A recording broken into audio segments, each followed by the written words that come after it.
지난 주일부터서 10계명의 둘째 돌파한 내용을 함께 배우고 있습니다. 이게 사람에 대한 우리의 본분 이야기인데요. 그렇다고 해서 이게 하나님께 대한 우리의 본분과 전혀 무관하고 그런 것은 전혀 아니라는 걸 오늘도 보게 될 겁니다. 자, 5계명인데요. 내 부모를 공경하라 하신 말씀이요. 오늘은 126문답부터 봅니다. 126문 제5계명의 일반적인 범위는 무엇입니까? 답. 제5계명의 일반적인 범위는 아랫사람과 윗사람과 동료와 같은 우리와 관계에서 서로에 대하여 지고 있는 의무를 행하는 것입니다. 우리 대우리 문답은 이 5계명의 적용 범위를 굉장히 넓게 보는 것 같습니다. 일단 지난 주일에는 이 5계명이라는 이 계명이 단지 육신의 아버지와 육신의 어머니 이 두 분께만 적용되는 게 아니라는 사실을 우리가 생각했었죠. 이 가정뿐만 아니라 이 교회 그리고 사회에서도 우리 위에 권위자로 세우신 어른들이 있다 했습니다. 그래서 부모님만 공경하면 안 된다. 부모님만 공경하면 된다. 예를 들어서 다른 사람은 막대해도 된다. 이런 것은 아니죠. 그러니까 목사님, 장로님, 집사님들 그리고 우리의 시장님, 국회의원, 대통령 이런 분들도 주께서 우리 위에 두셨습니다. 그러니까 이분들도 꼭 공경해야 한다 했습니다.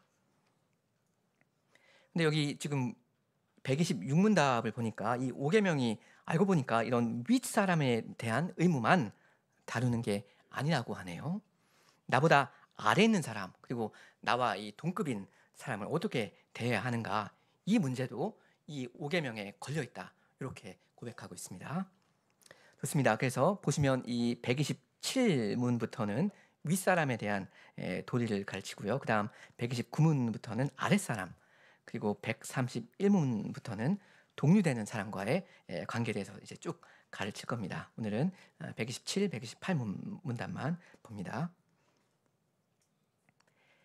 127문 아랫사람이 윗사람에게 드려야 할 공경은 무엇입니까? 답. 아랫사람이 윗사람에게 드려야 할 공경은 마음과 말과 행동에서 모든 합당한 경의를 표하고 그들을 위해 기도하고 감사하며 그들의 덕행과 미덕을 본받고 그들의 정당한 명령과 권고에 대해서 즐거이 순종하고 그들의 징계에 대해서 마땅히 복종하며 그들의 그 지혜의 성격을 따라서 그들의 인격과 권위에 충성하고 옹호하고 지지하며 그들의 연약함을 참고 사랑으로 덮어주어 아랫사람이 윗사람과 그들의 다스림에 대해서 영예가 되게 하는 것입니다.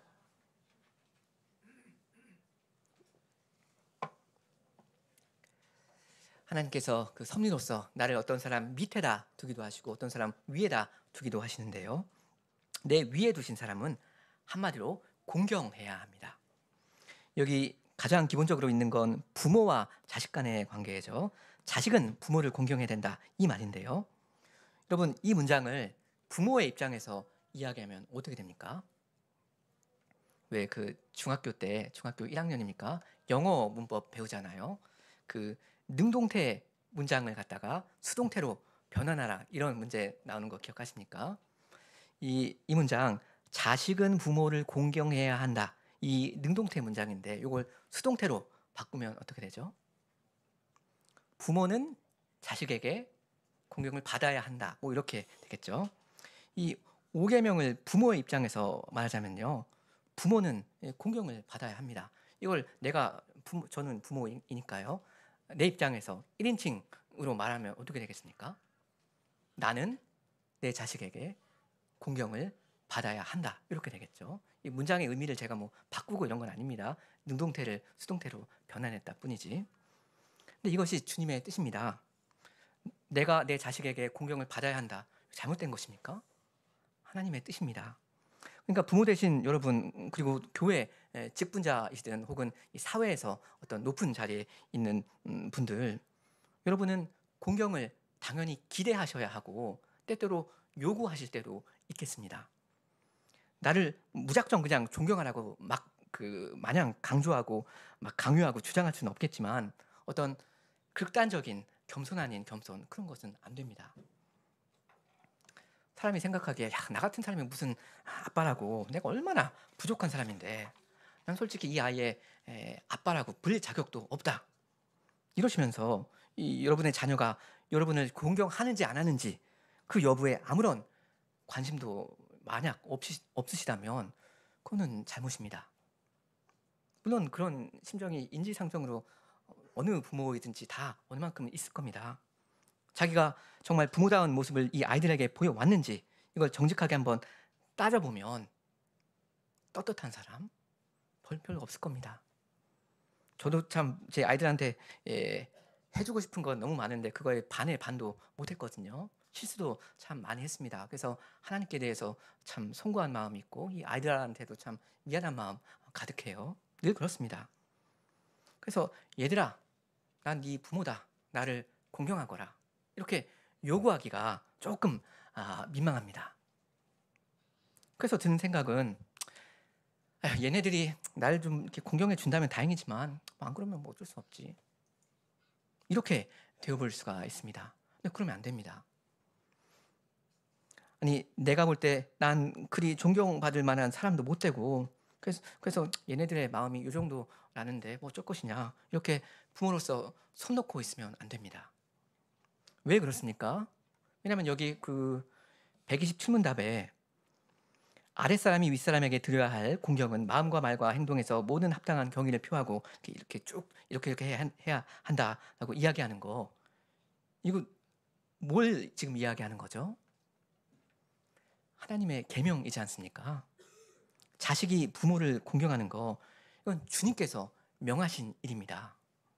그러니까 만일 내 자녀가 나를 합당하게 공경하고 있지 않다면 이건 주 하나님께 드려져야 할 그 순종이 이 아이한테 아이로 말미암아 드려지지 않고 있다는 이야기고요. 이거는 작은 문제가 아닙니다. 그 모세 율법에 보면 그 부모를 그 멸시하는 자녀들 어떻게 하라고 합니까? 돌로 쳐서 죽이라 하지 않습니까? 이게 굉장히 심각한 일입니다. 내 자식이 나를 참 공경하면 좋겠다는 희망사항이 있었는데 그런 희망사항을 나 마음에 품고 있었는데 그게 뭐 이루어지지 않으니까 참 아쉽다. 이러고 말릴 일이 아닙니다. 얘는 지금 하나님께 범죄하고 있는 것입니다. 그러니까 이건 심각한 상황이고 바로잡아 주어야 합니다. 어떻게 됩니까? 일단 내 아랫사람이, 이건 뭐 부모뿐만 아니라 모든 이제 상급자에게 해당되는 일일 텐데요. 내 아랫사람이 정말로 나를 마음과 말과 행동으로 공경하게 하는 것을 분명한 목표로 내가 삼아야 합니다. 부모로서 일단 해야 할 일은 자녀가 여호와를 경외하는 어른으로 자라가도록 하는 일 아닙니까? 근데 어찌 보면 그 일을 위해서 가장 먼저 해야 할 일은 자녀의 진심 어린 공경을 내가 부모로서 받아내는 일이 될지도 모릅니다. 그 신명기 6장의 그 유명한 쉐마의 말씀에서 가르치는 것처럼 부모는 하나님의 말씀을 자녀에게 가르쳐야 하는 책무가, 중대한 책무가 있는 사람 아닙니까? 그 일을 위한 첫 단추가 자녀가 그 말씀을 가르치는 부모를 공경하는 일이 될 겁니다. 안 그러면 아무것도 안 된단 말입니다. 여러분 그런 경험 다 있으실 겁니다. 여러분이 도저히 존경할 수 없는 어떤 이상한 사람이, 어떤 형편없는 사람이 나한테 자꾸 뭘 가르치려고 들어요. 무슨 생각이 듭니까? 오히려 그냥 삐뚤어지고 싶은 그런 마음이, 그러니까 안 배우고 싶다, 아니다, 이렇게 되잖아요. 내 귀 속에 내용이 안 들어옵니다. 안 돼요. 배우고 싶은 마음 없습니다. 노땡큐가 되어버립니다. 그 내용에 대해서. 그러니까 부모가 하나님의 말씀을 가르치는 사람으로서 권위가 있는 게 굉장히 중요한 일이 됩니다. 공경을 받을 만한 사람으로 일단은 딱 서 있어야 합니다. 그 신명기 6장에서 말하는 것처럼 여호와 하나님을 마음과 뜻과 힘을 다해서 사랑하고 순종하는 그런 생활 모습을 하고 있어야 됩니다. 아이들 다 보고 있잖아요. 부모가 세상 모든 사람들은 다 속일 수 있어도 자기 자식만큼은 못 속입니다. 다 보고 있습니다. 다 압니다.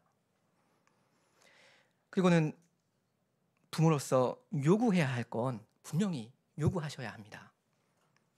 나를 공경하거라. 하나님께서 나를 네 위에 두사 이 육의 양식뿐만 아니라 영의 양식을 먹이게 하셨다. 그래서 네가 생명을 얻게 해주셨다. 엄마 아빠가 비록 이렇게 부족한 사람이고 죄인일지라도 최선을 다해서 너한테 신자의 모범을 보이고 영생의 말씀을 가르칠 테니 우리를 공경하거라. 우리 말을 듣거라. 이렇게 하셔야 할 겁니다. 그렇게 할 때 하나님께서 은혜를 베푸시지 않습니까? 아이가 부모를 공경하게 하시는 바로 그 방식으로서 이 천부 하나님을 경외하도록 하십니다. 그러니까 부모는 주저함 없이, 아무런 주저함 없이 자기 자녀를 자기의 권위 밑에다 둬야 합니다. 부모는 자식의 친구가 아닙니다. 자식을 자기 권위 아래에다 둔다. 이건 교만한 것이 아닙니다. 질서입니다. 이건 주께서 세우신 질서입니다. 당연히 부모가 자기의 죄와 부족을 깨닫고 자신을 겸비하게 주님 앞에서 낮추는 일, 당연히 필요한 일이죠. 하지만 부모가 자기의 결핍 때문에 너무나 민망한 나머지 자녀 아래로 심지어 수그리고 그런다면 그건 맞지 않습니다. 그건 직무유기가 될 수가 있습니다. 하나님께서 여러분을 자녀 위에다 두셨는데 왜 그 관계를 흐지부지하게 만들겠습니까? 저도 개인적으로 생각해보면 참 공경받을 자격이 없는 사람인데요. 공경받을 자격이 나에게는 없다 하겠지만 하나님께서 그 자격을 주십니다. 원래 여러분에게 없는 그 자격을 은혜로 부여하시고요. 그 자격에 걸맞는 생활을 이제는 하거라 이렇게 요구하십니다. 그러니까 주께서 여러분을 두신 그 자리를 귀하게 여기고 감사히 여기고 능동적으로 그 자리를 지켜가시면 좋겠습니다. 그리고 성신을 여러분 의지하셔서 해야 할 일, 또 할 수 있는 일을 부지런히 하시기 바랍니다. 참고로 오늘 말씀드릴 많은 내용은 제가 지금 말씀드린 비단 이 부모와 자녀 관계에만 해당되는 일은 아닐 테고요. 교회나 사회에서도 전반적으로 비슷하게 적용이 될 겁니다. 여기 그 127, 128문답은 아랫사람만 지금 배워야 할 내용이 아닐 겁니다. 그러니까 윗사람 또한 이 내용을 잘 배울 필요가 있습니다. 그래서 내가 꼭 이런 공경을 받을 만한 사람이 되어야 하겠구나 이렇게 생각하셔야 하고요. 그리고 아랫사람이 만일 나를 공경하지 않고 있을 때는 그거에 대해서 심각한 문제의식을 가지고 이래서는 안 되는데 하면서 그 상황에서 이제 빠져나올 어떤 길을 찾아가셔야 할 겁니다. 자, 여기 127문답 첫째 줄 보시면요. 아랫사람이 윗사람에게 드려야 할 공경은 마음과 말과 행동에서 모든 합당한 경의를 표하는 거라고 하죠. 여기 경의라는 말은 거의 경외라는 말로도 번역될 수가 있는데요. 상당히 강한 말입니다. 우리는 윗사람을 인정해주고 높여야 하는데요. 이건 마음에서부터 나와야 합니다. 그래서 존경심이라고 하죠. 그리고 그 존경심은 하나님에 대해서 가지고 있는 경외심이라고 할까? 그런 것과 전혀 딴판 다르고 그런 것은 또 아닙니다. 그리고 따뜻한 이 존경심은 평소 말투에 배어 있어야 하고요. 때때로 구체적인 말로 표현되어야 합니다. 수고하셨습니다. 감사합니다. 이렇게 해야 하고요. 요즘 건강 좀 어떠십니까? 이렇게 안부도 여쭙고 해야 됩니다. 그리고 예의를 잘 갖추어서 인사도 잘 해야 합니다. 요즘 젊은 사람은 인사를 그렇게 썩 잘 하지는 않는 사람들도 좀 있는 것 같더라고요. 권위를 잘 인정하지 않는 시대입니다. 하나님 백성은 그러면 안 되죠. 하나님 백성은 더 마음을 써서 이 시대의 흐름을 역행해 가야 할 겁니다. 그 다음 이 내용 답을 쭉 보시면 우리 요리문답은 윗사람을 비교적 긍정적으로 묘사하는 듯합니다. 그래서 굉장히 말하자면 이상적인 상황을 전제한다고 볼 수도 있고요. 이것은 사실 성경과 크게 다르지도 않을 듯합니다. 제가 읽어볼 테니까 얼마나 긍정적인지 보십시오. 이 윗사람에 대해서. 답 둘째 줄에 그들 위해 기도하고 감사하며 그들의 덕행과 미덕들을 본받고 그들의 정당한 명령과 권고에 대해서 즐거이 순종하고 그들의 징계에 대해서 당연히 이제 정당한 징계를 말하는 거겠죠. 마땅히 복종하고 그들의 여러 신분과 그 지위의 성격을 따라서 그들의 인격과 권위에 충성하고 옹호하고 옹호하고 지지하며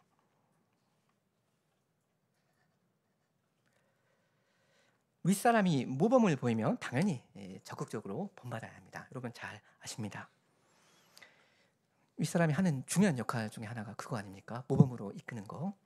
그리고 어떤 정당한 명령을 내리거나 내 잘못에 대해서 혼을 내면 순하게 받아야 됩니다. 사실은 부당한 어떤 징계를 내릴 때도 순복해야 할 측면도 있습니다.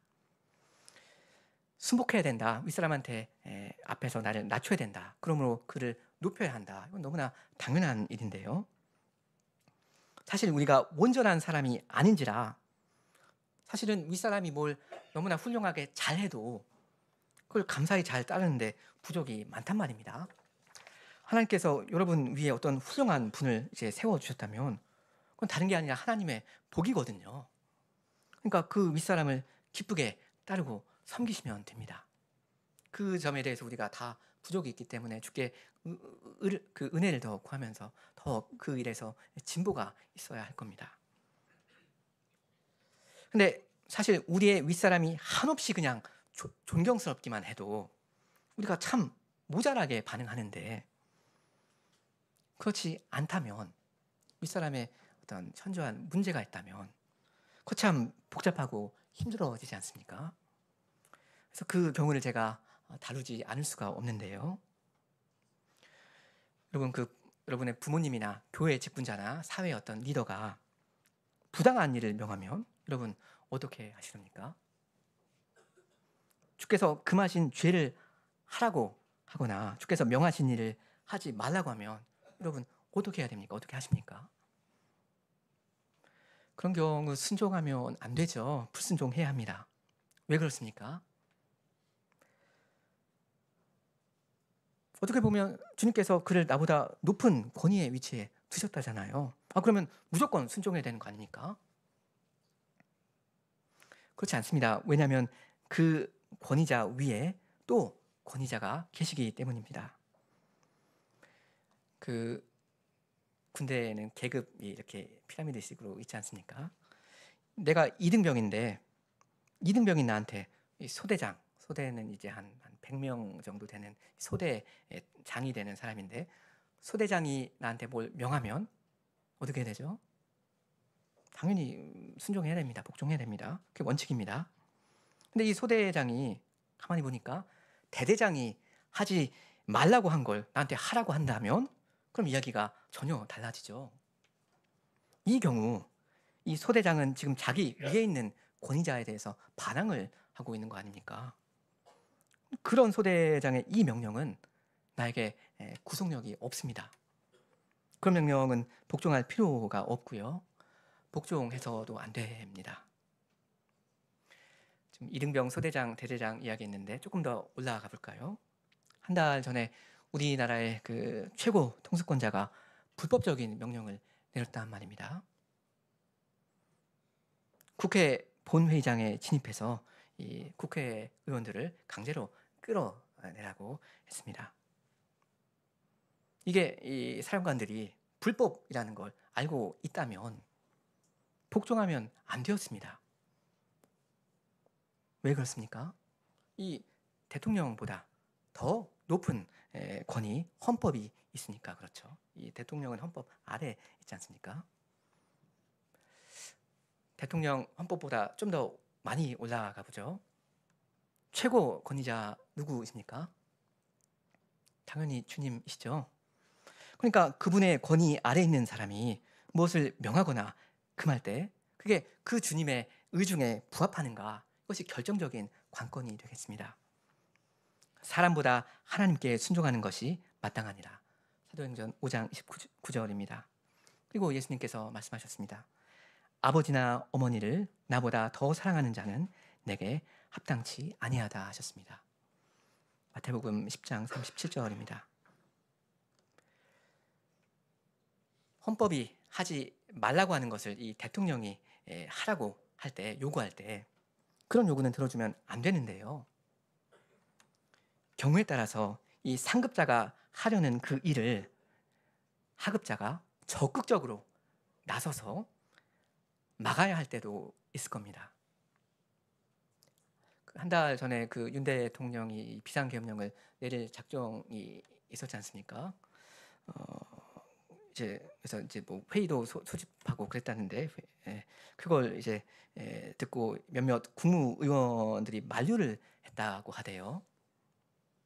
근데 얼마나 적극적으로 막아섰냐, 충분히 해야 할 의무를 이 밑에 사람으로서 했느냐, 거기에 대해서는 좀 논란이 있는 걸로 알고 있습니다. 여러분, 어떤 때는 자기 직을 걸고 혹은 자기의 생명을 걸고 어떤 일을 반드시 막아야 할 때도 있습니다. 좀 직장 이야기를 좀 해볼까요? 내 직장 상사, 어떤 사장님이 나한테 장부 조작을 하라고 시킵니다.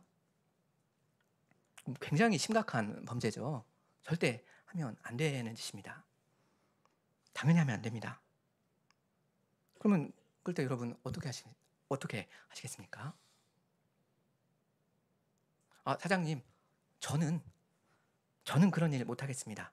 이러면서 살짝 조용히 뒤로 빠지시겠습니까? 그럼 다른 그냥 직원 갖다가 시킬 텐데요.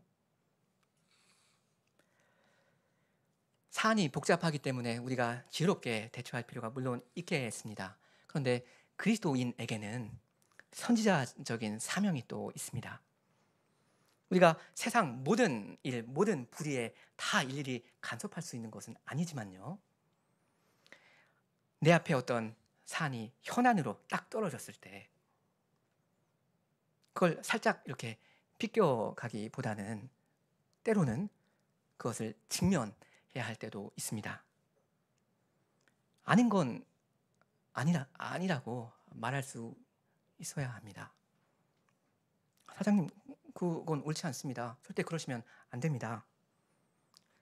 직원하고 막아서는 거 결코 쉬운 일은 아니죠. 그 굉장한 피해가 나에게 따를 수도 있습니다. 굉장히 어렵고 외로운 길입니다. 이건 신앙의 모험을 하는 겁니다. 근데 달리 보면 이 현대 사회에서 이 노사 관계는 이 사장님과 이 직원의 관계, 이건 자율적인 관계이거든요.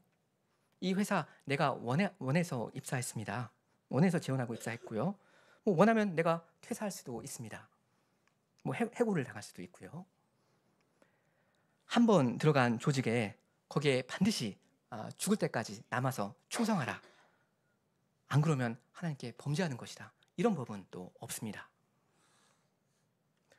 물론 어떤 악이나 비리라는 것이 전혀 없는 조직은 이 세상에 많지 않을 겁니다. 그렇지만 내가 속해 있는 집단에 어떤 현저한 악이 저질러지고 있을 때 그것을 나는 지적할 수 있고요. 그걸 내가 만약 지적을 해도 소위 말하면 개혁을 하려고 해도 고쳐지지 않는다면 거기에 참여하기보다는 거기서 빠져나오는 선택권이 나에게 있기도 합니다. 그러니까 무슨 말이냐면 이 성경의 내용을 보면 좋은 관계를 이야기하면서 종이 평생 마치 그 종을 섬길 것처럼 이야기하는 때도 있거든요. 근데 성경 시대와 우리 21세기 시대와 차이점이 없지 않아 있습니다.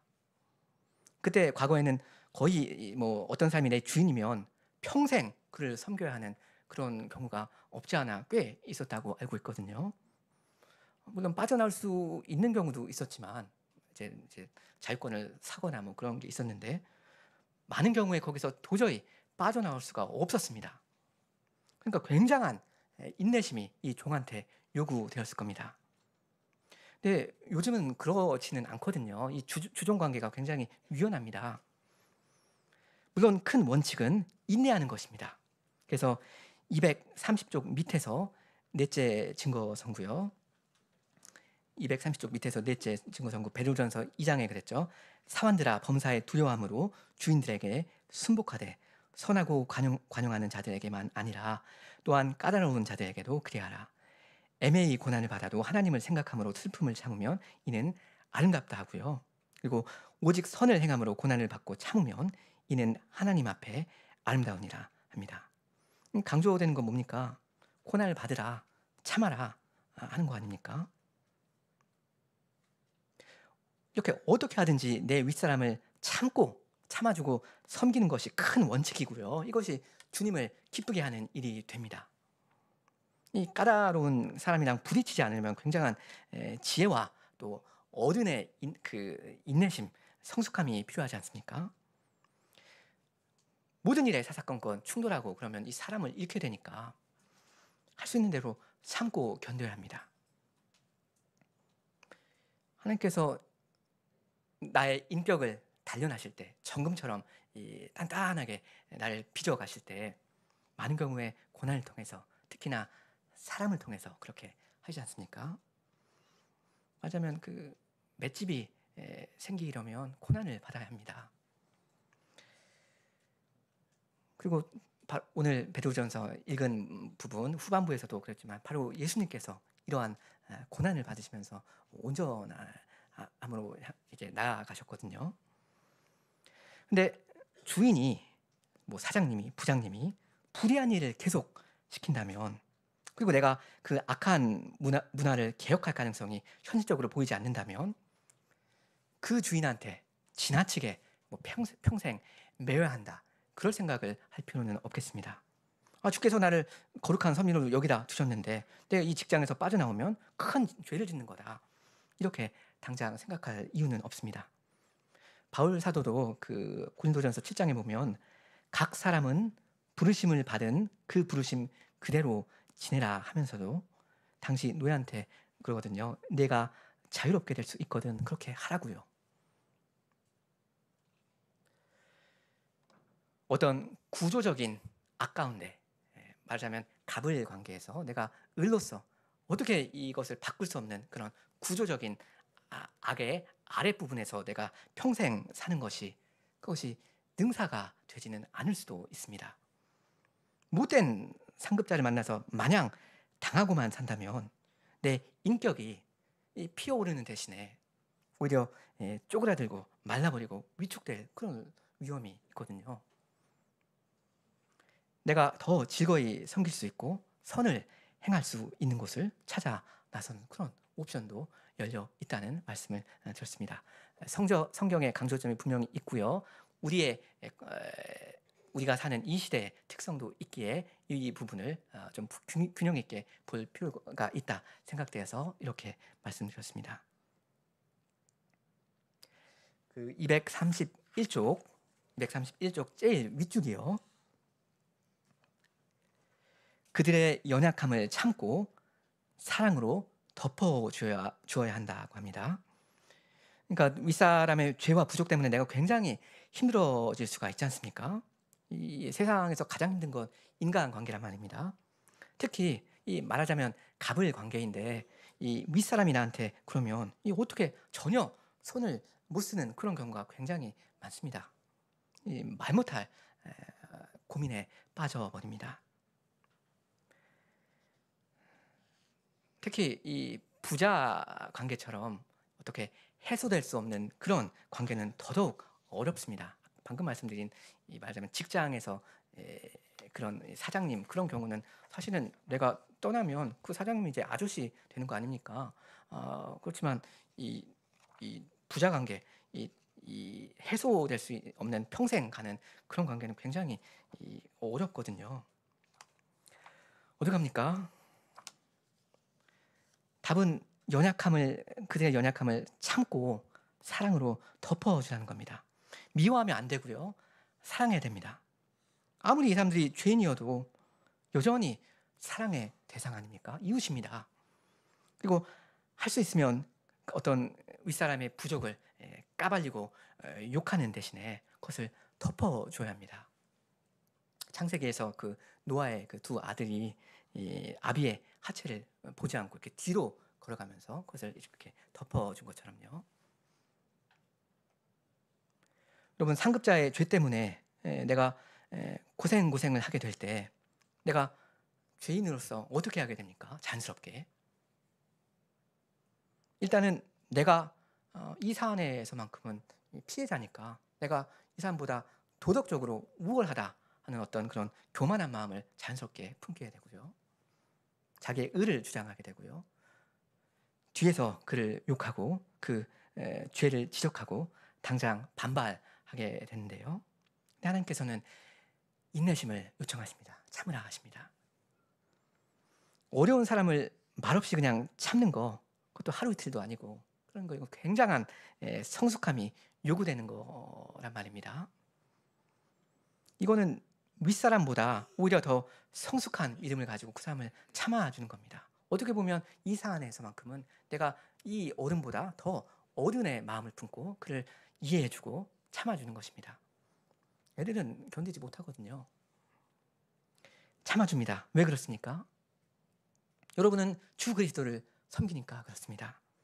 그리고 그분이 부족한 이 윗사람을 통해서 여러분을 다스리고 계시다, 어떤 일을 하고 계시다, 이것은 부인할 수 없거든요. 그러니까 이 정리를 좀 하자면요, 이 우리 사람 간의 이 주종 관계는요, 늘 이 작은 주 위에 계시는 큰 주님을 바라보는 이 믿음이 참 필요한 것 같습니다. 아까 말씀드린 예처럼 윗사람이 제 아무리 대통령이더라도 죄가 되는 일을 명할 때는 거부해야 하고요. 왜냐하면 그 사람보다 더 높이 계시는 권위자가 계시니까요. 그리고 이 윗사람이 어떤 현저한 약점과 부족이 보일 때도 참되, 그냥 불신자도 할 수 있는 어떤 인간의 그런 인내심으로 참는 것이 아니라 주님을 위하여 우리는 참습니다. 왜냐하면 그들의 손을 통해서 우리를 다스리시는 것이 주님의 뜻이라고 믿기 때문입니다. 이렇게 우리 신자들은 보이는 사람만 바라보지 않습니다. 만일 바라볼 게 눈에 보이는 사람밖에 없으면 굉장히 힘들고 답답하고 답이 안 보일 겁니다. 근데 우리 신자의 눈이 가장 높이 계시는 보이지 않는 그 주님을 볼 때 우리의 당위와 우리의 소망을 발견할 수가 있겠습니다. 자, 이제 128문답입니다. 방금 127문답이랑 좀 비슷하기도 합니다. 중복되는데요. 128문, 아랫사람이 윗사람에 대해서 짓는 죄는 무엇입니까? 답. 아랫사람이 윗사람에 대해서 짓는 죄는 그들에게 요구되는 의무를 소홀히 하는 모든 것과 합당한 권고와 명령과 징계를 하는 그들의 인격과 지위를 시기하고 멸시하며 거역하는 것과 저주하고 모욕하는 것과 및 윗사람과 그들의 다스림에 대해서 수치와 불명예가 그런 모든 완고하고 수치스러운 태도입니다. 232쪽 제일 윗줄을 보시면요, 그들의 인격과 지위를 시기하고 멸시하며 거역하는 것이 죄가 된다 하지 않습니까? 여러분, 멸시한다는 게 어떤 뜻인지 잘 아시죠? 윗사람을 하찮게 여기고 깔본다 하는 말입니다. 그리고 둘째 줄에 저주하고 모욕하는 것, 그것도 무슨 말인지 잘 아십니다. 왜 히브리어에서 저주한다는 말이 가볍게 여긴다, 그런 뜻도 되거든요. 그러니까 무겁게 여기고 이렇게 받들어야 하는 그런 분을 가볍게 넘겨버리면 안 됩니다. 아주 못된 짓입니다. 하나님 백성은 하나님의 권위를 인정해야 되고요. 그분이 세워주신 권위들을 인정하고 높여야 합니다. 나를 그분 앞에 낮춤으로 그들을 높여야 합니다.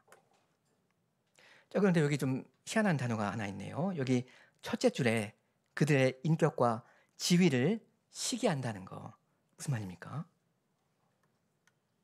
이건 탐낸다라는 말로 이해하실 수도 있을 법한데요.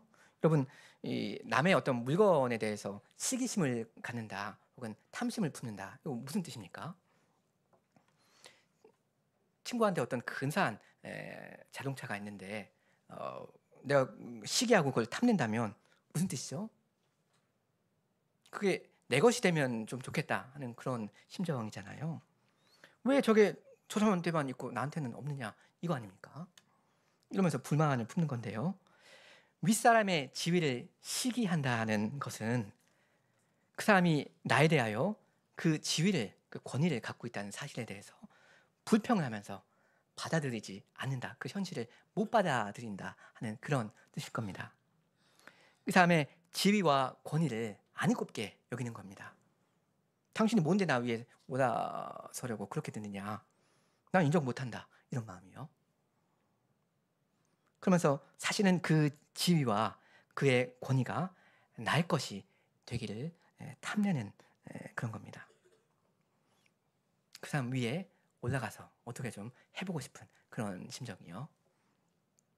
이건 특히 그 사람한테 어떤 결함이 있을 때 그런 마음을 품기가 굉장히 쉽단 말입니다. 혹은 사람이 어떤 강압적인 난폭한 사람한테, 윗사람한테 짓눌려 살면서 그럼 자연스럽게 냉소적인 마음을 품기가 쉽게 됩니다. 그런데 이건 그 사람의 권위에 대한 도전이기에 앞서 그 사람을 내 위에 두신 주님의 권위와 주권과 섭리에 대한 도전이자 불만입니다. 그럼 안 됩니다. 자기 마음을 낮춰야 됩니다. 하나님의 다스림에 순복해야 합니다. 어떻게 그렇게 하죠? 주께서 내 위에 두신 부모님과 교회 직분자와 선생님의 다스림에 순복함으로 주님께 순복합니다. 이게 현실로 들어가면 결코 간단하고 쉬운 일은 아니지만 여러분이 이런 부분에서 주님께 더 은혜를 구하면서 가시면 좋겠습니다. 사람의 마음을 어떻게 우리가 못하는 것이 사실인데 하나님께서는 우리에게 착한 마음, 겸손한 마음을 요구하십니다. 거의 마지막으로 그 231쪽에 밑에서 넷째 증거 선구를 좀 보고 싶습니다. 231쪽 밑에서 넷째 증거 선구인가요? 잠언 23장이요. 너 낳은 아비에게 청종하고 내 늙은 어미를 경히 여기지 말지니라. 전 여기 특히 하반절에 좀 집중하고 싶은데요. 이 늙은 어미, 늙은 여인이라고 하는데 이때 고대 이스라엘 사회에서 이 늙은 여인은 굉장히 사실 가장 힘이 없는 그런 사람이었을 겁니다. 아무 힘이 없어요. 그 늙어서 걸음걸이도 느리고 몸도 불편하고 뭐 아마 질병도 안고 그럴 테니까 그런 사람을 이 젊은 사람들이 우습게 알기가 쉽단 말입니다. 이 잠언 말씀 바로 밑에 보시면 시편 127편 말씀이 있는데 3, 4, 5절 우리 같이 읽겠습니다. 참고로 이건 개정판은 아닌데요. 그래도 여기 이제 요리문답 책자를 읽을 때는 그냥 그대로 읽도록 하겠습니다. 시편 127편 3, 4, 5절. 자식은 여호와의 주신 기업이요 태의 열매는 그의 상급이로다. 젊은 자의 자식은 장사의 수중의 화살 같으니 이것이 그 전통에 가득한 자는 복되도다. 저희가 성문에서 그 원수와 말할 때 수치를 당치 아니하리로다. 이건 보시다시피 직설법, 그러니까 평서문으로 되어 있는데요. 이 자녀 되신 여러분들은 이 말씀을 할 수 있으면 나에게 주시는 명령법으로 이해하시면 좋겠습니다. 이 말씀이 정말 나한테 현실이 되어야 하겠다 하는 그런 어떤 다짐을 하시라 하는 말입니다. 여기 보시면 자식이 된 여러분은 부모님한테 어떤 존재죠? 장사의 수중의 화살 같은 그런 존재입니다. 그러므로 여러분은 그런 존재가 되어드려야 합니다. 여러분 결심하십시오. 나는 이 부모님의 평생 동안 내 부모님의 화살처럼 그렇게 되어드려야 하겠다. 내 화살 역할을 반드시 하고야 말 테다. 부모님이 나를 보실 때 참 든든해 하시고 행복하셔야 하겠다. 내 부모님이 나로 인해 영예를 얻으셔야겠다. 이런 결심을 하시면 좋겠습니다. 여러분의 부모님은 여러분을 어떻게 대하셨습니까? 아시다시피 이 부모는 거의 본능적으로 자식을 사랑하고요. 자기 자식을 위해서 자기를 희생합니다. 이 자식을 위해서라면 눈이라도 뽑아서 줄 겁니다. 근데 부모에 대한 자녀의 마음은 그렇지 않을 때가 종종 있는 듯합니다. 그러니까 이 효도라는 거, 부모 공경이라는 거, 이건 굉장히 의식적으로 신경 써서 해야 하는 것입니다. 작심을 해야 하고 그걸 부모님 살아계시는 그 기회 동안 이루어가야 합니다. 부모님이 알아 누우셨습니다. 혹은 치매에 걸리셨어요. 사실상 나에 대한 부모 역할 못하고 계십니다. 여러분, 그러면 어떻게 하실 겁니까? 그러므로 버리실 겁니까? 부모님이 이제는 나에게 불필요하고 성가신 존재가 되어버린 겁니까?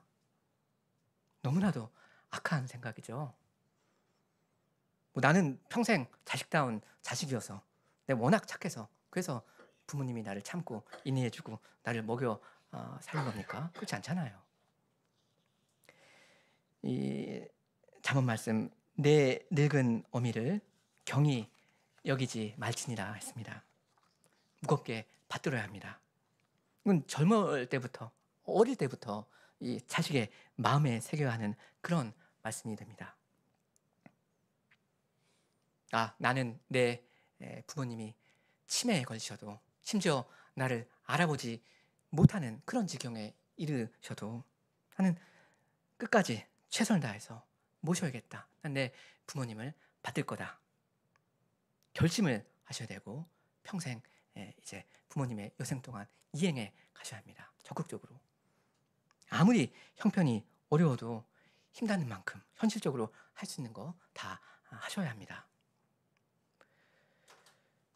우리 교회 교우들 중에는 아주 희생적으로 노년의 부모님을 봉양하신 분, 그리고 봉양하고 계신 분들이 많은 것을 제가 알고 있습니다. 너무나도 이 아름다운 일입니다. 아무도 알아주지 않는 일입니다. 하지만 하나님께서 기뻐하시고 인정해 주시고 칭찬하실 그럴 일 아닙니까? 여러분 아시다시피 우리나라의 사회 경제 구도가 급격하게 바뀌고 있습니다. 100세 시대라고 하죠. 예전에는 한 70 몇 살 정도 기대 수명이었는데 80살, 90살 이렇게 사십니다. 이게 사회 구조상, 경제 구조상 굉장히 자식에게 짐이 될 수도 있습니다. 사회 구조 자체가 그렇게 변화하고 있습니다.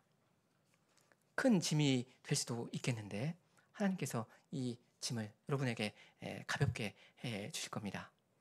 부모를 공경하는 그 마음, 여러분 어렸을 때부터 여러분의 자녀에게 교육시키시고 또 나도 내 부모님의 자녀로서 그런 마음을 품고 주께서 주신 이 짐 즐거이 짊어 가실 수 있으면 좋겠습니다.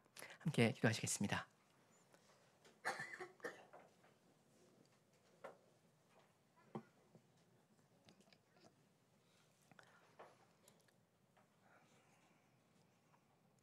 하늘에 계시는 우리 아버지,